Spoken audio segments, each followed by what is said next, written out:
160 kilometers from the busy Nairobi Central Business District, we meet 19-year-old student David Lawrence, who at that tender age and without any academic qualification came up with the invention of a robotic dog to help police officers and the military combat insecurity.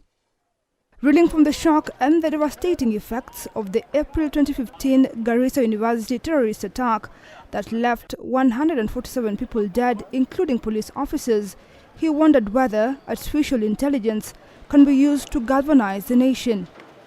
It was not anything new to him when it came to the invention, as ever since he was a young kid, he was always a curious chump. They say that curiosity killed the cat, but for him, the dismantling of the toys gave birth to a new venture. So I figured out, what if the soldiers were to fight, but they are not supposed mostly to be on the fighting battlefield. So basically, I figured out we needed a machine that could do this. And machines that can do this autonomously are robots. So basically, I knew at that point I needed to create a robot.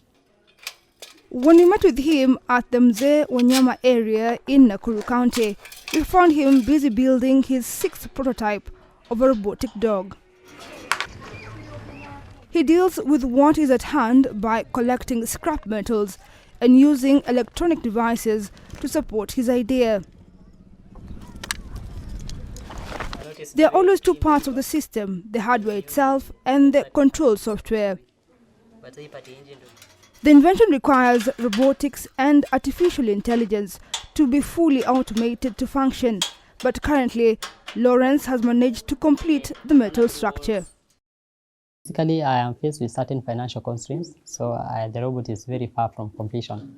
So what you're seeing there is just a sculpture, a metallic sculpture of a potential design of how it's going to turn out. So the robot is less than 10% done. But the mechanical designs, I have them in my file. I have the mechanical designs.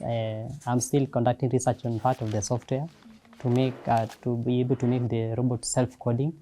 So what's unique with this technology is that I have to have the robot body first, so that I can be able to teach it and it will learn from experience.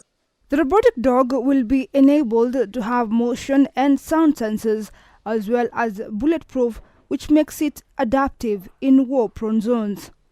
I'm going to equip the mechanical part of it, very strong metallic parts that are going to be even bomb-proof, bulletproof, something like that, with the help of the military and other investors out there who can maybe see this as a potential solution. Even if the robotic dog is aimed at solving problems of insecurity, there are still enormous ethical problems to grapple with. In a world facing ethical issues, the invention might be used for destruction. The robot is going to have a self-destruction.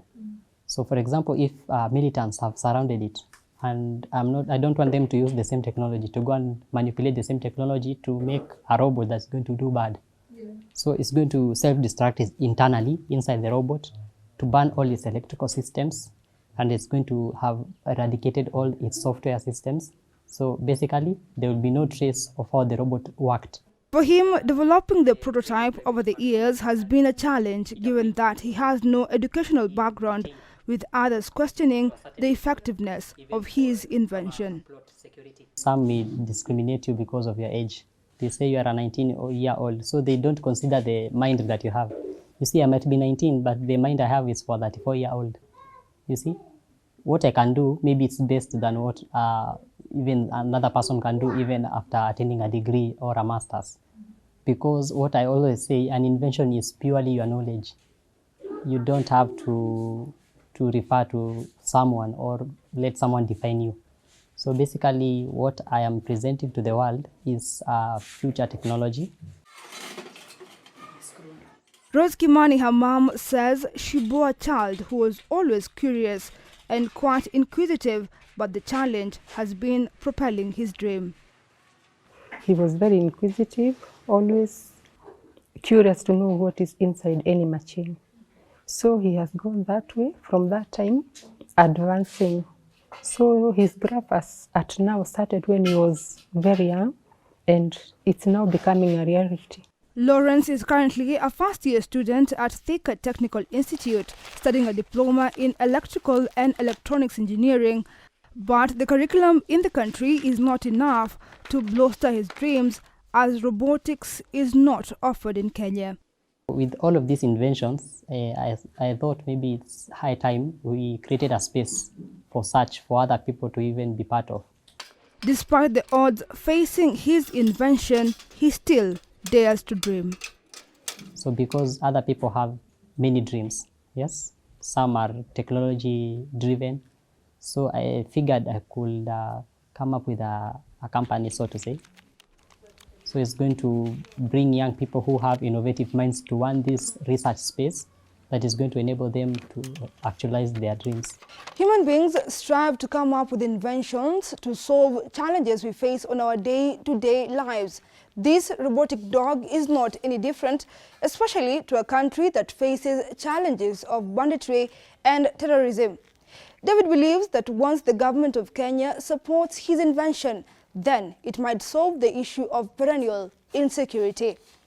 Irene Mwangi for Capital News in Nakuru East Constituency, Nakuru County.